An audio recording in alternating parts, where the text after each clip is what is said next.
Salut mes chers élèves, dans notre cours d'analyse d'aujourd'hui, nous allons continuer avec les exercices sur les suites arithmétiques. Mais aujourd'hui, nous allons entrer plus d'emblée dans le programme parce que cet exercice que nous allons résoudre, c'est un exercice qu'on pourrait vous proposer même aux examens du baccalauréat.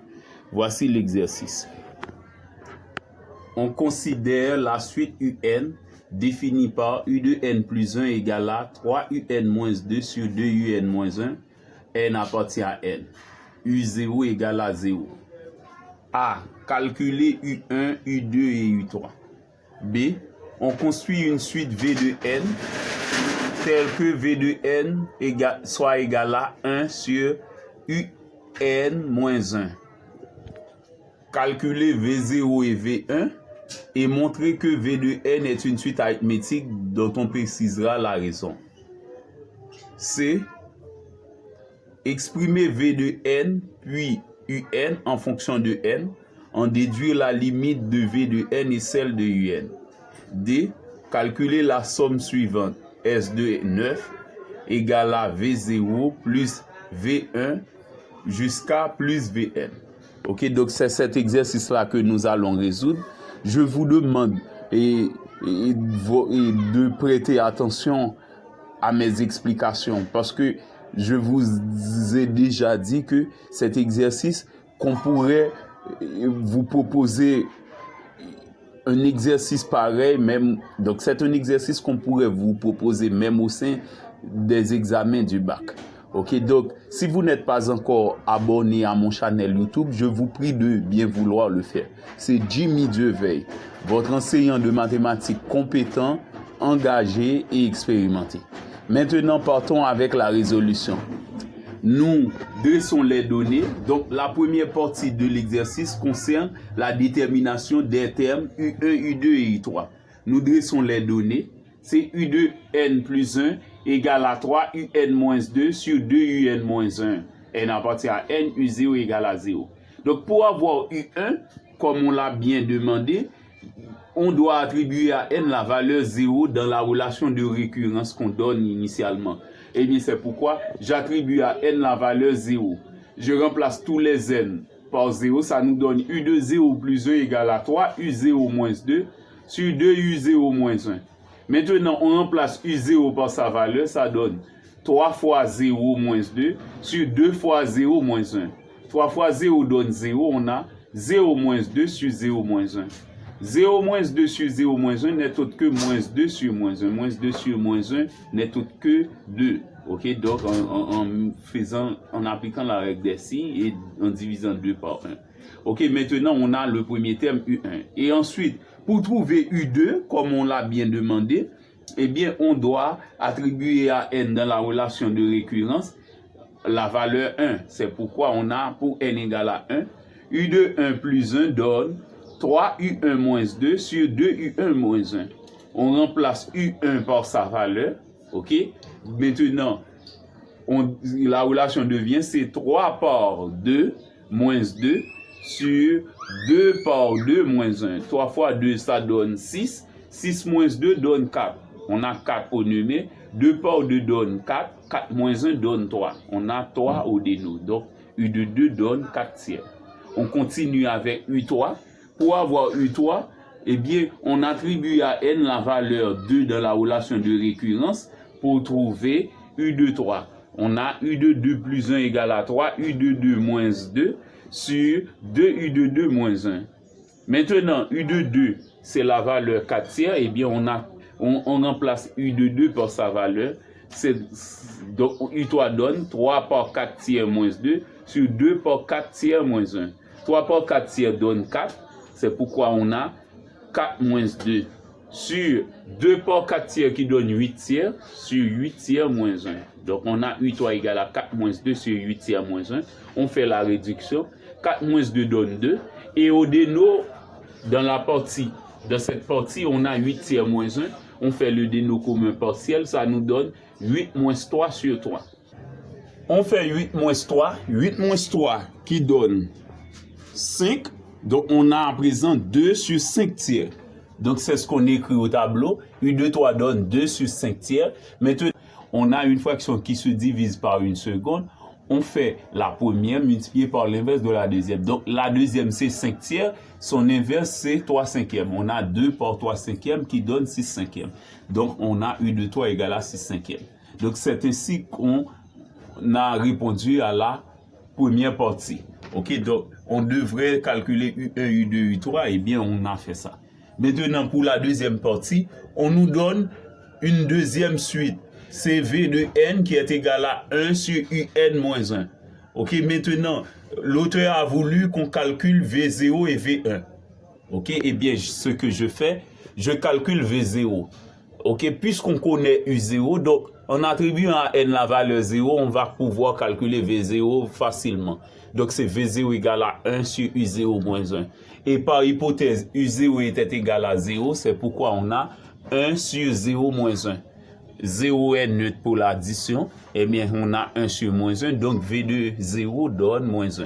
OK, donc c'est V0. Mais on a demandé également de calculer V2 1, et bien, pour avoir V2 1, on remplace à présent la valeur de n par 1. OK, on remplace n par 1. C'est pourquoi on a 1 sur U1 moins 1. U1, on calculait U1 dans la première partie, U1 était égal à 2. Eh bien, c'est pourquoi on a 1 sur 2 moins 1. 1 sur 2 moins 1 n'est autre que 1 sur 1. OK, puisque 2 moins 1 donne 1, on va avoir 1 sur 1 qui donne 1. Donc, V de 1 donne 1. Dans cette même partie de l'exercice, on a demandé de montrer que V de n est une suite arithmétique dont on précisera la raison.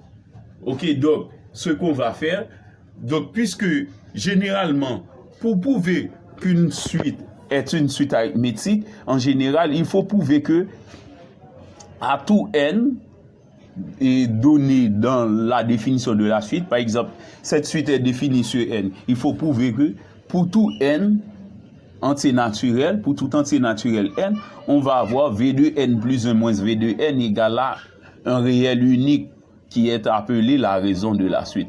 Eh bien, ce qu'on va faire, on va montrer ça quand même, mais on va commencer par calculer V de n plus 1. C'est ce qu'on fait ici. On commence par calculer V de n plus 1. On calcule V de n plus 1. V de n plus 1, c'est 1 sur UN plus 1 moins 1. Puisque V de n était donné par hypothèse 1 sur UN moins 1, eh bien V de n plus 1, c'est 1 sur U de n plus 1 moins 1. Maintenant, on remplace U de n plus 1 par sa valeur. U de n plus 1, c'était 3UN moins 2 sur 2UN moins 1. C'était la valeur de U de n plus 1. OK, donc la valeur de U de n plus 1, c'était 3UN moins 2 sur 2UN moins 1. Eh bien, dans V de n plus 1, on remplace U de n plus 1 par sa valeur. Et OK, donc on a 1 sur la valeur de U de n plus 1 moins 1. Maintenant, on fait le déno commun. Ça donne 1 sur... On fait le déno commun ici. Donc, on conserve 2UN moins 1 comme déno. Et maintenant, on multiplie 2UN moins 1 par moins 1. Ça nous donne 3UN moins 2UN plus 1 sur 2UN moins 1. Maintenant, on fait la réduction. V2N plus 1 donne 1 sur 3UN moins 2UN qui donne UN, moins 2 plus 1 qui donne moins 1 sur 2UN moins 1. Donc, on a 1 sur une fraction, donc on fait l'inverse catégoriquement. Donc, V2N plus 1 donne 2UN moins 1 sur UN moins 1. Donc, arrivé ici, on a V2N plus 1. Mais, on pourrait retrancher la valeur de V de n dans ce résultat pour trouver la différence V de n plus 1 moins V de n. Donc moi, je ne vais pas faire je ne vais pas utiliser cette stratégie. Mais il est plus sage de faire V de n plus 1 moins V de n arrivé ici. Mais pour simplifier la tâche, pour ne pas faire trop de tâtonnements, eh bien ce que je fais, j'utilise V de n plus 1 pour trouver V de n. Eh bien, ce que je fais, puisque on a 2UN moins 1, ok, donc 2UN moins 1, donc je vais faire de mon mieux à la fin d'avoir V de n à partir de cette fraction. Eh bien, dans V de n, il y avait 1 comme numérateur. Eh bien ici, je vais faire de mon mieux à la fin d'avoir 1 dans le numérateur ici. Eh bien, je transforme moins 1 en moins 2 plus 1. OK? OK, voilà. Donc, 2un moins 1 sur un moins 1 est devenu 2un moins 2 plus 1 sur un moins 1. Donc, c'est le moins 1 que je transforme en moins 2 plus 1 pour faire apparaître le 1 qui était dans V de n au numérateur. Maintenant, je mets 2 en évidence avec ces deux termes. On a V de n plus 1 égale à 2 facteur de un moins 1 plus 1. Ok, maintenant, je vais transformer la fraction comme étant la somme de deux fractions partielles. D'une part, je mets 2un, 2 facteur de un moins 1 sur un moins 1, plus 1 sur un moins 1.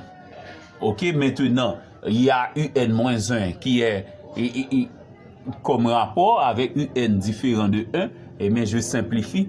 V de n plus 1 donne 2 plus 1 sur un moins 1. Voilà, donc V de n plus 1 donne 2 plus V de n. Puisque initialement, cette expression représente V de n. Ok? Initialement, cette expression 1 sur un moins 1 représentait V de n. Eh bien, je remplace ça par V de n. Donc, V de n plus 1 donne 2 plus V de n. Et on transpose V de n. Donc, on a V de n plus 1 moins V de n égale à 2. Donc, cela veut dire que lorsqu'on fait V de n plus 1 moins V de n, pour quel que soit n appartient à n, on va toujours avoir 2 comme résultat. Et mais ceci nous dit que la suite V de n est une suite arithmétique de raison R égale à 2. Ok, donc c'est ce qui nous permet de dire que V de n est une suite arithmétique de raison R égale à 2. Maintenant, on continue avec la partie C. La partie C concerne la détermination du terme général V de n et celui de un. Mais on précise V de n puis un en fonction de n. Donc nous allons d'abord calculer V de n en fonction de n, puis un en fonction de n. Ok, c'est simple parce qu'on connaît la nature de la suite V de n. V de n est une suite arithmétique de raison R égale à 2. Ok, on vient de prouver ça tout à l'heure. Ok, V de n est une suite arithmétique de raison R égale à 2.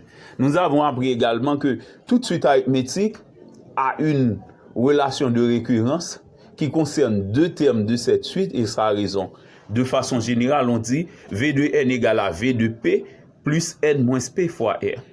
Puisqu'on connaît V0, eh bien, nous attribuons à P la valeur 0. C'est pourquoi on a V de n égale à V0 plus n moins 0 fois R, avec R égale à 2, qu'on venait de calculer. Eh bien, c'est pourquoi on remplace V0 par sa valeur. V0 était égal à moins 1. Eh bien, on a moins 1 plus n moins 0 qui donne n par la raison qui donne 2. On a moins 1 plus n fois 2. Ok, donc ça nous donne 2n moins 1. Donc, c'est la valeur de V de n en fonction de n. Maintenant, pour trouver la valeur de un en fonction de n, nous utilisons la relation initiale qui était V de n était égal à 1 sur un moins 1. Donc, cette relation, c'était V de n en fonction de un. Eh bien, pour pouvoir trouver un en fonction de en fonction de n, il faut donner un d'abord en fonction de V de n.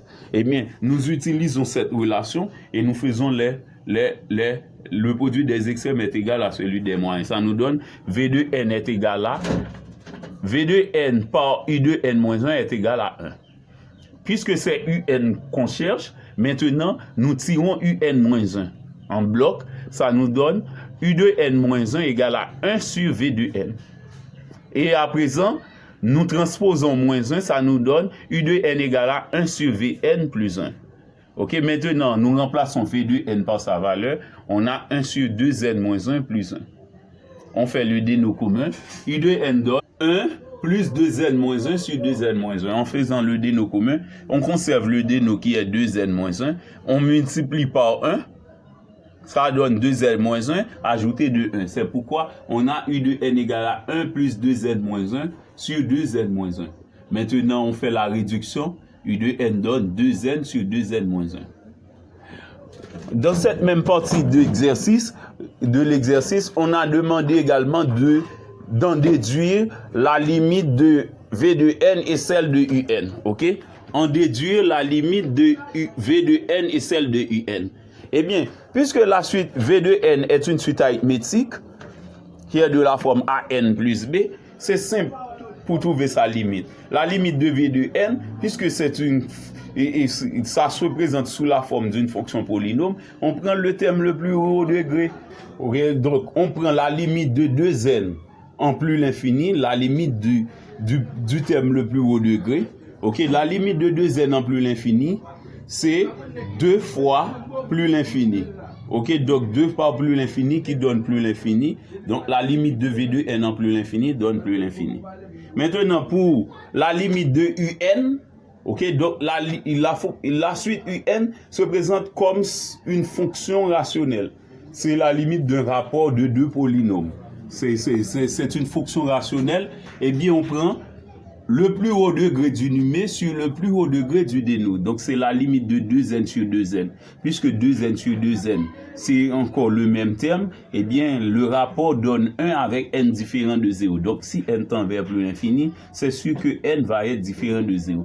Donc, la limite de 2n sur 2n, c'est la limite de 1 en plus l'infini.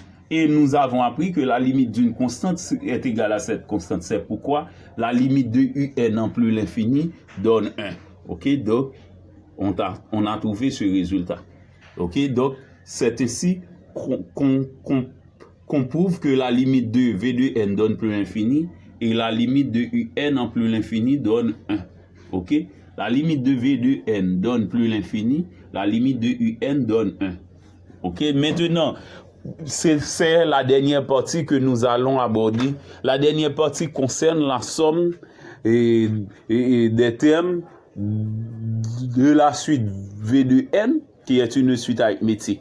Mais on arrive exactement à V de 9. Ok, donc c'est une somme de termes. Donc ici on a 10 termes. Il ne faut pas confondre S de n avec le nombre de termes. Donc, le 10n dans S de n n'est pas nécessairement le nombre de termes. Il ne faut pas confondre ça.